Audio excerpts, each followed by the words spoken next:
एक बार फिर बहुत स्वागत है आप सभी का। ब्रेक के बाद लगातार साइनस पर हम चर्चा कर रहे हैं। आप भी हमारे साथ जुड़ रहे हैं और सवाल पूछ रहे हैं, आंसर भी आप तक पहुंच रहा है। लेकिन आइए डॉक्टर अनीश से सवाल पूछने से पहले एक रिपोर्ट देखते हैं।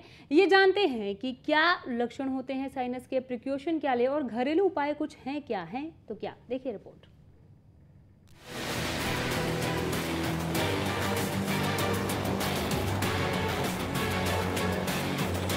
साइनस में आपके कान, नाक और गले में परेशानी होती है। इसमें नाक में खुजली होना, नाक बंद रहना, गले कान में दर्द, कान में खुजली, छींक आना जैसी प्रॉब्लम्स आम होती हैं। कभी कभी सांस लेने और सूंघने में भी दिक्कत होती है। साइनस में सिर में दर्द की शिकायत भी काफी ज्यादा रहती है। साइनस का ठीक वक्त पर इलाज नहीं कराने से धीरे धीरे ये माइग्रेन में बदलना शुरू हो जाता है। इस बीमारी के होने की संभावना ज्यादातर महिलाओं में होती है। इसके इलाज के लिए शुरुआत में डॉक्टर दवाइयों की मदद लेते हैं, लेकिन बीमारी ज्यादा बढ़ जाने की सूरत में सर्जरी ही एक रास्ता बचता है। साइनस से बचाव के उपाय। स्टीम। बारी बारी दोनों नाक साफ करने के बाद एक बर्तन या स्टीमर में पानी लेकर उबलने तक गर्म करें। जब उबलने लगे तो डॉक्टर द्वारा बताई गई दवा उचित मात्रा में डालकर पंखे और कूलर बंद कर कपड़ा ढककर नाक और मुंह से लंबे लंबे सांस 8 से 10 मिनट तक लें। सिकाई। गर्म कपड़ा या फिर गर्म पानी की बोतल गालों के ऊपर रखकर सिकाई करनी चाहिए। ये प्रक्रिया लगभग 1 मिनट के लिए दिन में 3 बार करनी चाहिए। इससे काफी आराम मिलता है। नाक की सफाई। नाक की सफाई करने से भी सिर दर्द कम करने में काफी मदद होती है।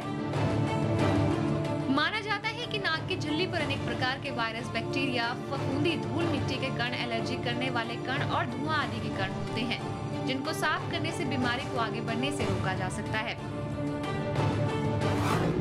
साइनस में प्रिकॉशन। साइनस में काफी अनईजी फील होता है। साइनस में इन घरेलू तरीकों को अपनाकर आप कुछ हद तक राहत पा सकते हैं। साइनस की वजह से इरिटेशन और सूजन होने पर नाक के आसपास ठंडी गर्म पट्टी लगाएं। अगर आपको साइनस है तो प्याज और लहसुन बेहद फायदेमंद रहेगा। गाजर का जूस साइनस के इलाज में मदद करेगा। इसमें चुकंदर, पालक या खीरे का रस भी मिक्स कर सकते हैं। एक बात का ध्यान रखें कि ये उपाय आपको राहत तो दे सकते हैं, लेकिन इलाज नहीं। एहतियात बरतने के बाद भी परेशानी बढ़ने पर डॉक्टर के पास जरूर जाएं। कुछ घरेलू उपाय हमने रिसर्च के जरिए आप तक पहुंचाया है। डॉक्टर अनीश के पास लौटते हैं और जानते हैं कि लक्षणों को हम कैसे पहचानें। साइनस, मान लीजिए मुझे साइनस हो गया तो उसके सिम्टम क्या होंगे, कैसे मैं उसे पहचानूंगी? देखिए, मैं एक बात क्लियर करना चाहता हूँ कि हर किसी बंदे को, हर किसी शख्स को जिसको ज़ुकाम हो या कुछ हो, उसको साइनस नहीं होता है। साइनस के लक्षण और ज़ुकाम के लक्षण बहुत अलग अलग हैं। एक सिंपल ज़ुकाम होना या फिर समय सीज़न के बदलाव के टाइम पे थोड़ा बहुत ज़ुकाम रहना, नाक बहना, छींकें आना, जी, थोड़ा बहुत बुखार होना, ये साइनस के लक्षण नहीं है। साइनस के लक्षण बिल्कुल ही अलग हैं, जिसमें सबसे ज़्यादा प्रॉब्लम होती है। कुछ लक्षण ऐसे हैं जैसे सर में दर्द होना, चेहरे पे दर्द होना, गाढ़ा बलगम निकलना, नाक बंद रहना, ये लक्षण, गले में बार बार बलगम आना, बार बार बलगम को थूकना, गला ख़राब रहना, ये साइनस के लक्षण ज़्यादा हैं। अगर ये सब लक्षण हो रहे हैं तो हम कह सकते हैं आपको साइनसाइटिस है। तो ये इन सारे सिम्टम्स पे ध्यान देना चाहिए। इन सिम्टम्स पे ध्यान देना चाहिए। अगर सिंपल किसी को कोई ज़ुकाम हो रहा है साल में 1-2 बार, घबराने की बात नहीं, 2-3 बार अगर ज़ुकाम हो रहा है सिंपल, 3-4 दिन में, 5 दिन में ठीक हो रहा है, तो वो साइनसाइटिस नहीं होता है। आप उसको ईजी ले सकते हैं। आप उसको ईजी ले सकते हैं। चलिए, हमारे साथ गुड़गांव से सरजू राणा जुड़ गए हैं। नमस्कार राणा जी, पूछिए अपना सवाल। ऐसा डॉक्टर से बात हो जाएगी? जी डॉक्टर आपको सुन रहे हैं, पूछिए। जी हमारे सर जी हमारे सर में दर्द हो रहा है सर, करीब 5 महीने हो चुके हैं। ठीक है जी। और दर्द कभी बाएं साइड हो जा रहा है और कभी दाएं साइड हो जा रहा है। और अब जुकाम तो पहले नहीं पता रहा था, लेकिन अभी 15 दिन से जुकाम अभी मेरे में है। तो और आंखों के ऊपर भी मैं दबाता हूँ तो उसको मेरे दर्द महसूस ज्यादा होता है। जी जी।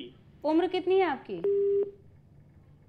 उनके साथ हमारा संपर्क टूट गया, लेकिन जो भी बताया, क्या प्रॉब्लम हो सकता है और कुछ उपाय आप बताएं। जैसा उन्होंने बताया कि जैसे उनकी नाक बंद रहती है और सर में दर्द है और सर के ऊपर के हिस्से में यहाँ पे दबाने पे दर्द होता है, आंखों के ऊपर। हाँ, आंखों के ऊपर दबाने पे दर्द होता है। ये सिम्टम्स हैं साइनसाइटिस के। अच्छा। क्योंकि हमारा एक फ्रंटल साइनस होता है यहाँ पे माथे के ऊपर, आँख के ऊपर फ्रंटल साइनस होता है। इसमें अगर ब्लॉकेज हो जाए तो सर में दर्द रहता है और ये डेफिनेटली सिम्टम है और इसमें उनको डॉक्टर को दिखाना चाहिए और दवाइयाँ देनी चाहिए और ये ठीक हो जाएगा प्रॉब्लम। चलिए, संपर्क हालांकि आपसे हमारा टूट गया था, लेकिन आंसर ज़रूर किया है डॉक्टर अनीश ने। अगर आपने सुना हो तो ज़रूर इस पर अमल कीजिएगा। डॉक्टर, इससे पहले कि दूसरे कॉलर भी हमारे साथ जुड़े, अच्छा मौका मिला है कि मैं भी आपसे अपना सवाल पूछ सकती हूँ। क्या साइनस जेनेटिक होता है? Genetic is one of the factors. इसमें मतलब कि हम कहेंगे जेनेटिक्स एक फैक्टर की लिस्ट में एक चीज़ है जिससे हमें साइनसाइटिस हो सकता है, क्योंकि हमारी बॉडी किस तरह से रिस्पॉन्ड करती है किसी भी चीज़ को, तो वो एक जेनेटिकली लिंक्ड होता है जी। जैसे कुछ प्रॉब्लम होती हैं साइनस की, जैसे हमारे चमड़ी जो होती है साइनस को लाइन करती है, उसमें हेयर टाइप्स कुछ सीलिया होते हैं, हेयर टाइप सेल्स होते हैं जो हमारी जो म्यूकस है, जो हमारी बलगम है, उसको चलाते रहते हैं। वो जेनेटिकली लिंक्ड होता है। कई बार होता है उसमें जेनेटिक्स में वो चीज़ ख़राब होती है और वो हिल नहीं पाते हैं जी। तो म्यूकस वहीं की वहीं, बलगम वहीं की वहीं इकट्ठा रहता है, वो नॉर्मली निकल नहीं पाता है, तो उसमें बैक्टीरिया पनपते हैं, फिर वो साइनसाइटिस करते हैं। और जैसे कुछ एलर्जीज़ हैं, जैसे एलर्जिक राइनाइटिस, इसमें जैसे स्नीजिंग होती है, रनिंग नोज होती है, ये देखा गया है पूरी फैमिलीज़ में पाई जाती हैं, माँ से बेटे में, बेटे से उससे अगले जी। क्योंकि ये सब जेनेटिकली लिंक्ड है। हम कैसे रिस्पॉन्ड कर रहे हैं किसी भी चीज़ को, अगर छोटी मोटी धूल मिट्टी होती है, कुछ लोग होते हैं बिल्कुल रिस्पॉन्ड नहीं करते हैं, कुछ लोग होते हैं छींके मारना शुरू कर देते हैं जी। तो क्योंकि सब जेनेटिकली लिंक्ड है, तो मैं कहूँगा genetics is one of the things, यानी कि जेनेटिक हो सकता है, जेनेटिक ही हो जरूरी नहीं है। एनवायरमेंटल फैक्टर्स भी बहुत इंपॉर्टेंट हैं। चलिए, देवेंद्र हमारे साथ इस बीच जुड़ गए हैं। नमस्कार देवेंद्र। हेलो देवेंद्र जी, आवाज पहुंच रही है आप तक? जी नमस्ते मैम। नमस्ते, पूछिए अपना सवाल। देवेंद्र जी, आप टीवी की वॉल्यूम, टीवी को सुन के आप आंसर कर रहे हैं, टीवी का वॉल्यूम कम कीजिए और फोन पर हमारे साथ बात कीजिए। हाँ जी, मैं मैम डॉक्टर साहब से ये पूछना चाहता हूँ कि हेलो जी जी पूछिए। हाँ जी, तो जैसे कि मेरी मदर को काफी दिन से जुकाम रहता है और छींक आती है काफी, आंखों में पानी चलता है जी, तो क्या करना पड़ेगा इसके लिए? चलिए, आपने कहीं पे पहले ट्रीटमेंट करवाया? उम्र क्या है उनकी? उम्र लगभग 45 साल। 45 साल। कहीं गए थे, किसी डॉक्टर को दिखाया आपने? जी नहीं, जैसे ये डिस्पेंसरी वगैरह से लेते हैं दवाई। चलिए, खुद ही एक सवाल पूछना चाहूंगा मैं कि ये प्रॉब्लम सीजनल है या पूरे साल रहती है? ये तो लगातार रहती है, जैसे डॉक्टर साहब दवाई ले लेते हैं गांव से भी, जैसे तो ठीक हो जाता है और 15 दिन बाद फिर हो जाता है। देखिए, आपकी माताजी को जो प्रॉब्लम है वो एक एलर्जिक राइनाइटिस की प्रॉब्लम है, नेज़ल एलर्जी जिसको बोलते हैं। उसमें छींकें आना, नाक से पानी बहना, आँखों में खुजली होना, आँख से पानी बहना, जो पूरे साल भर ऐसी प्रॉब्लम रहती है, इसका मतलब घर में ही कुछ प्रॉब्लम, घर में ही कुछ ऐसी दिक्कत है जिससे वो एलर्जिक हैं। कई बार ऐसा होता है हमारी बेड पे, हमारे गद्दों में बेड माइट्स वगैरह होते हैं, और या फिर घर में हमने पशु वगैरह कुछ पाल रखा है, उसकी वजह से कुछ एलर्जी होती है, घर के आसपास सीलन होती है, फंगस होती है, जिससे हमें एलर्जिक होती है। अगर पूरे साल भर ऐसी दिक्कत रहती है तो कृपया ध्यान दें कि घर के आसपास कोई सीलन ना हो, साफ़ सफाई ढंग से हो, और हमारे जो गद्दों को हर तीसरे दिन धूप लगे, तो इस समस्या को कुछ हद तक हम कंट्रोल कर सकते हैं। अगर फिर भी ये समस्या सॉल्व नहीं होती है तो फिर दवाइयाँ इनको पूरे टाइम चलेंगी, क्योंकि यही एक इलाज है, और इसके अलावा परमानेंट क्योर हम नहीं कह सकते हैं इसमें, क्योंकि ये कारण ढूंढना बहुत ज़रूरी है किस वजह से हो रही है। अगर वो हमें मिल जाता है तो उसको अवॉइड करना ही एक एलर्जी का एक इलाज है। बिल्कुल। चलिए, अम्बाला से राहुल जुड़े हैं, इनका सवाल भी यहाँ पर सुनते हैं। नमस्कार राहुल। नमस्कार मैम। पूछिए अपना सवाल और थोड़ा तेज बोलिए। हेलो राहुल जी, आवाज़ पहुँच रही है आपकी, आप थोड़ा ऊंचा बोलिए। उनके साथ संपर्क हमारा टूट गया। हम चाहेंगे एक बार आप दोबारा जुड़े, लेकिन अगर कोई सवाल है तो आप ज़रूर पूछिए, उसका समाधान जानिए। हेल्थ गुरु का मकसद यही है। डॉक्टर आपके पास मैं वापस लौटूंगी। इस कार्यक्रम की प्रिपरेशन में, तैयारी में हमने रिसर्च में पाया कि औरतों में ये प्रॉब्लम ज़्यादा होती है। क्या ऐसा है क्या? नहीं, मैं ऐसा बिल्कुल नहीं मानता। ये प्रॉब्लम किसी भी उम्र के और किसी भी सेक्स के लोग में हो सकती है, चाहे मेल हो चाहे फीमेल हो, कोई एज चाहे ग्रुप बच्चा नहीं है हो, इसके लिए? कोई ग्रुप नहीं है। बच्चों में भी हो सकता है ये? बच्चों में भी हो सकती है कि बच्चों में कोल्ड और कॉमन कोल्ड के जो अटैक्स होते हैं वो ज़्यादा होते हैं, कम से कम 6 to 8 टाइम्स ज़्यादा होते हैं। और बड़ों में भी होती है, और ऐसा कोई डिटरमिनेंट वो नहीं है कि फीमेल में ज़्यादा होती है मेल में ज़्यादा होती है। अच्छा, साइनस के लिए कोई टेस्ट हैं क्या? साइनसाइटिस सबसे बेसिकली क्लिनिकल डायग्नोसिस ज़्यादा बनता है, क्योंकि बहुत ही स्ट्रेट फॉरवर्ड है कि इसमें दर्द रहता है चेहरे पे, माथे में दर्द रहता है, बलगम आता है, क्रॉनिक खांसी रहती है, गला में खराश रहती है, गला ख़राब रहता है। ये साइनस के लक्षण हैं। इसमें 99% केसेस में साइनसाइटिस ही होता है। बस जो हमें टेस्ट वगैरह होते हैं वो इस चीज़ के लिए हैं कि हमें आगे क्या करना है, इनका मेडिकल ट्रीटमेंट देना है या सर्जिकल कुछ करना है, उसके लिए टेस्ट कराते हैं। नॉर्मली डायग्नोसिस जो होता है इसका क्लिनिकल बेस्ड है और वो हमेशा करेक्ट होता है। चलिए, गुड़गांव से इस बीच कुलदीप हमारे साथ है फोन लाइन पर। नमस्कार कुलदीप जी। हाँ जी मैम, ये पूछ रहा था, मुझे साइनस काफी दिन से है मेरे को। अब तो मतलब सांस लेने में भी इतनी दिक्कत होती है, जुकाम रहता था पहले, अब सांस लेने में भी काफी दिक्कत होती है। कम से कम 5-6 साल हो गया। मुंह से खून भी आना शुरू हो गया। जैसे सुबह सो के उठता हूँ ना, सो के उठने के बाद खून जरूर आता है मुंह से, थोड़ा सा कुल्ला करते वक्त।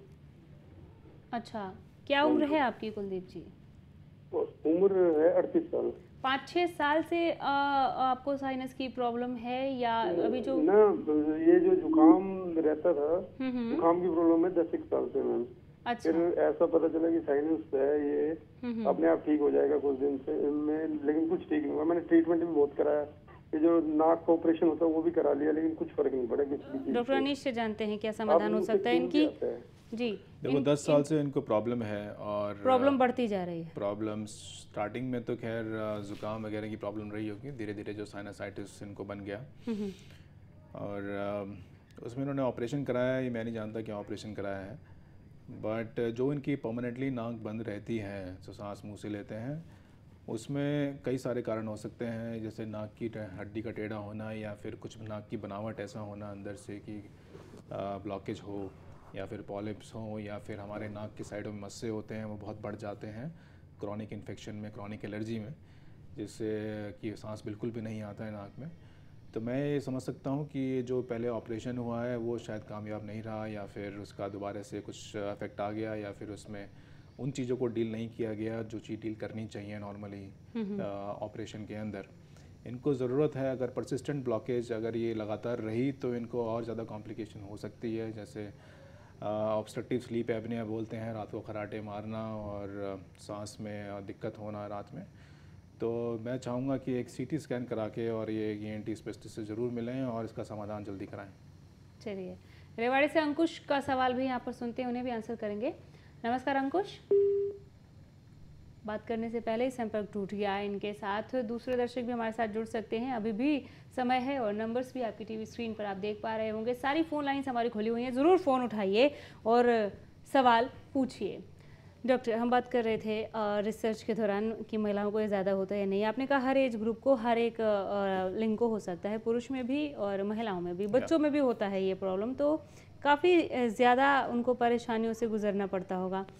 टेस्ट के रिगार्डिंग भी आपने जानकारी दी। अब आपसे मैं ये जानना चाहूँगी कि क्या मान लीजिए कि साइनस का कोई पेशेंट है 5-6 साल से या जितने भी समय से उसको साइनस है और वो इलाज ले रहा है, तो परमानेंट इलाज इसका संभव है या मेडिसिन उनको लॉन्ग टाइम के लिए लेनी होगी?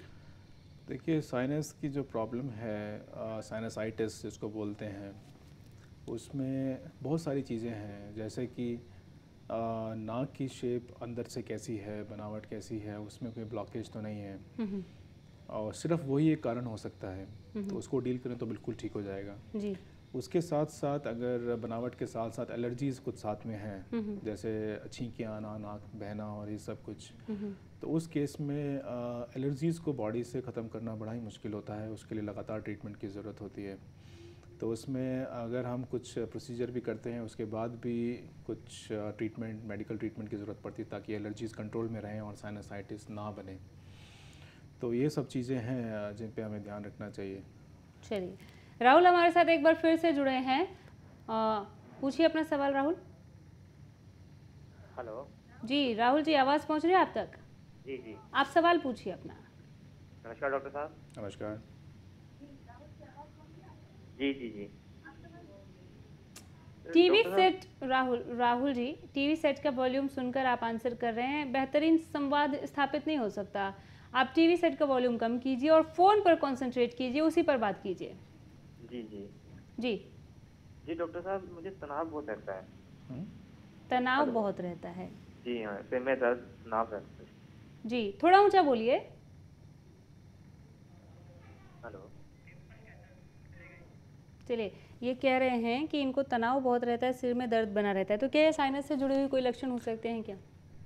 सर में दर्द रहना एक सिम्टम है साइनस का, साइनसाइटिस का, लेकिन उसमें साथ में ज़ुकाम होना, नाक बंद होना, ये सब भी होता है। अगर ये सब चीज़ नहीं होती और फिर भी सर में दर्द रहता है तो ये बिल्कुल अनलाइकली है कि साइनसाइटिस की वजह से है।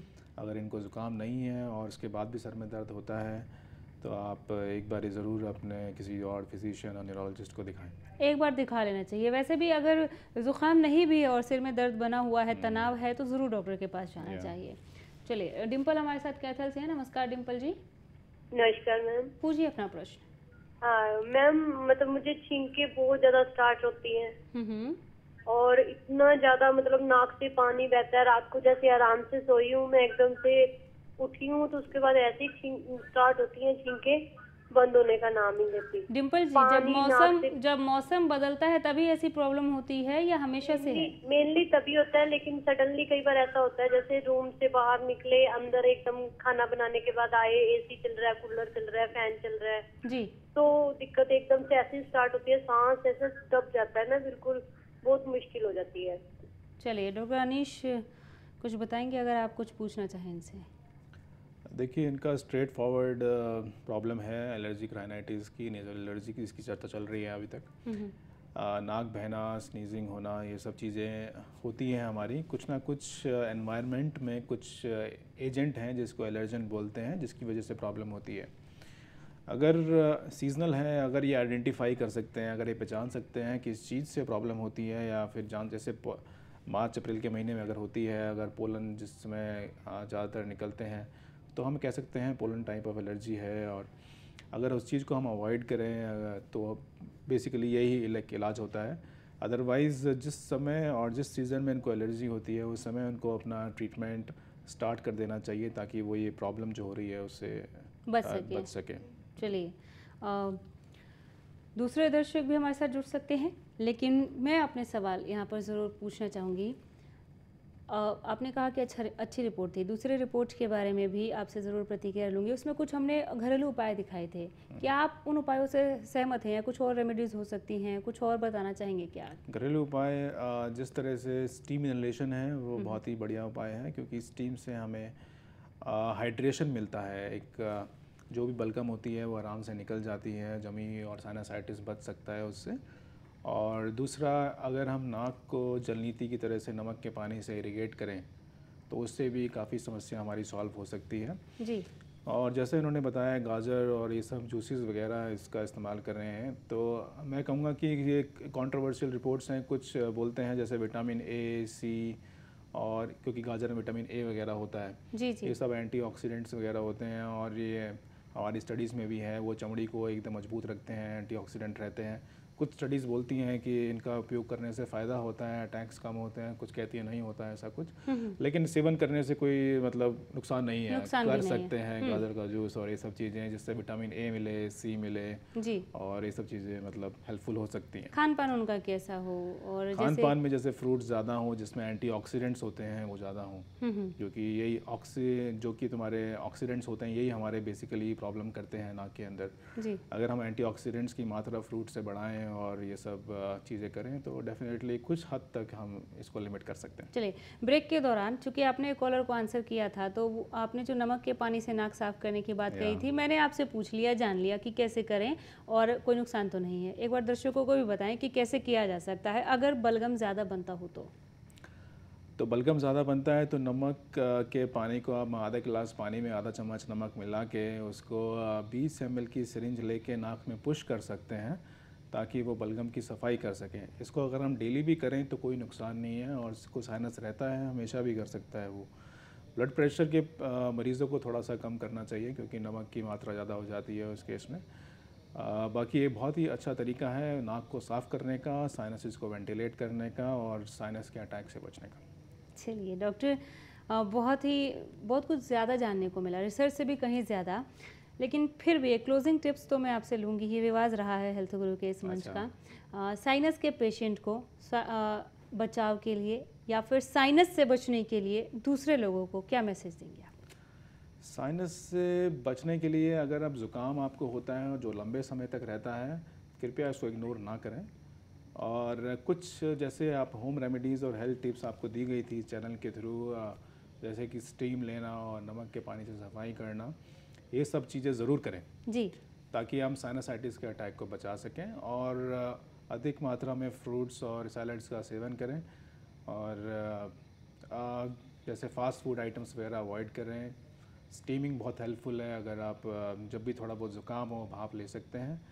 और जी सिम्टम्स ज़्यादा परसिस्ट कर रहे हैं तो प्लीज़ इग्नोर ना करें। और अल्कोहल और स्मोक करने वाले लोग, अल्कोहल डेफिनेटली यस, अल्कोहल करने से कंजेशन बढ़ता है, ब्लड सप्लाई बढ़ जाती है और हमारे नाक में सूजन आ जाती है। तो उससे भी स्मोकिंग इज़ डेफिनेटली बहुत मेजर फैक्टर है जिससे हमारी जो हेयर सेल होते हैं वो सारे ख़राब हो जाते हैं और हमारे साइनसाइटिस के सिम्टम्स बहुत जल्दी होते हैं और बहुत लंबे समय तक रहते हैं। तो उससे तो बिल्कुल दूर रहें। तो स्मोकिंग, अल्कोहल बिल्कुल ना लें, अच्छी डाइट लें और ज़्यादा लंबे समय रहने तक किसी हेल्थ प्रोफेशनल को दिखाएं।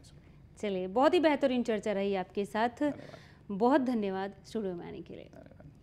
इसके साथ ही हेल्थ गुरु में आज के लिए इतना ही। अगले रविवार फिर हाजिर होंगे शाम 4 बजे एक नई टॉपिक, एक नए विषय के साथ। नमस्कार।